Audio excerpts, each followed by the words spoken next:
probably the source of these sounds. My name is Marine Liberty, and I actually grew up here. And then when I got to high school age, I had the benefit of moving up to the San Juan Islands in the Salish Sea. So I'm actually an Anacortes High School graduate from Hidalgo Island.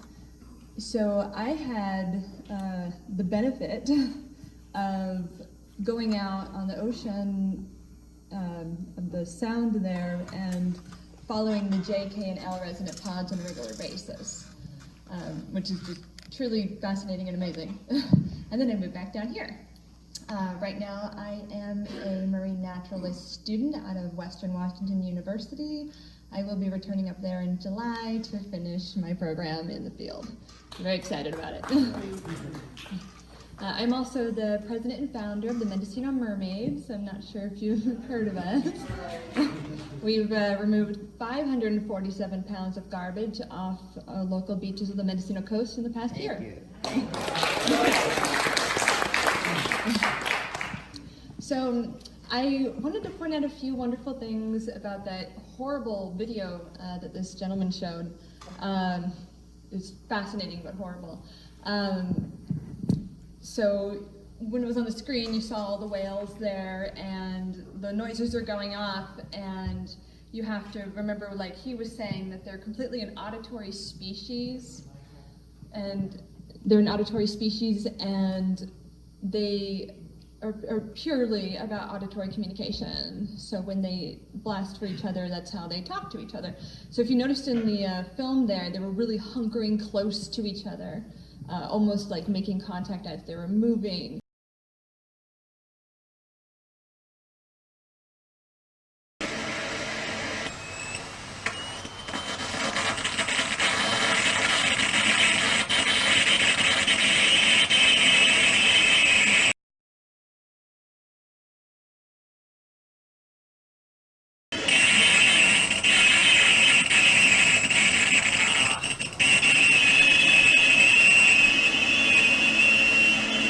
Super important that in that moment they were completely deaf. Long-term effects for whales subjected to that kind of torture. A deaf whale is a dead whale. You never want to forget that. They cannot communicate, they cannot hunt, they cannot work together as a cohesive group.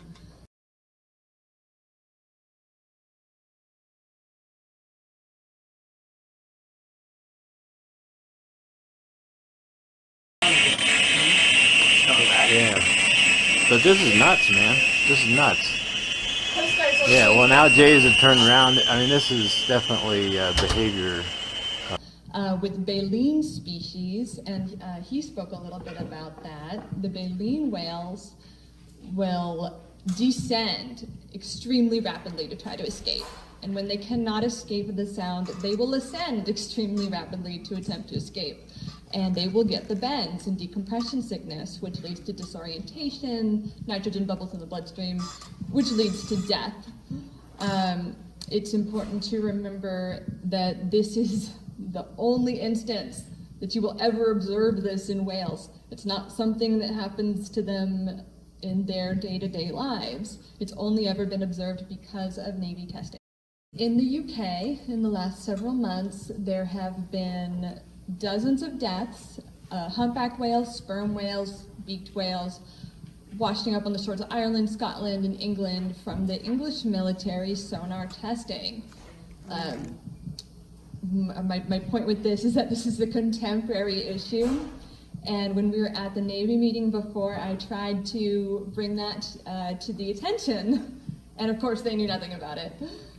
They were like, oh, just back in the day, it was different. And it's like, well, no, this is still something that's happening today, this day and age.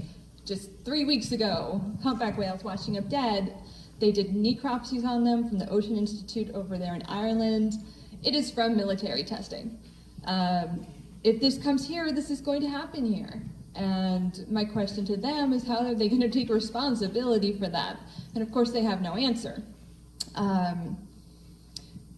Did we have anyone here from City Council tonight? Do we have any representatives from City Council? That's negative.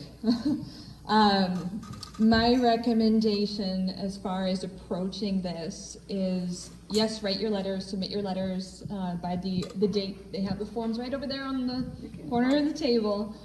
My recommendation is to approach your councilman. We need to push legislation.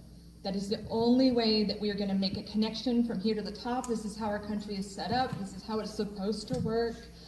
It's probably futile, but we have to try. Like, we have to try. Pushing legislation is the only way we can move this forward. Write your letters, push legislation, and never stop protesting. We already know they're going to do it anyway. Don't stop protesting. We can find someone with a boat. Let's go out there in the middle of their testing with our signs and wave at them. It might not do anything. We might get arrested, military prison. But, whatever. It'll be on the news. It'll bring attention to the issue. And, the squeaky wheel gets the grease. If we can make it a national, thing, come on. There's a history here of people stepping up and being awesome and extreme.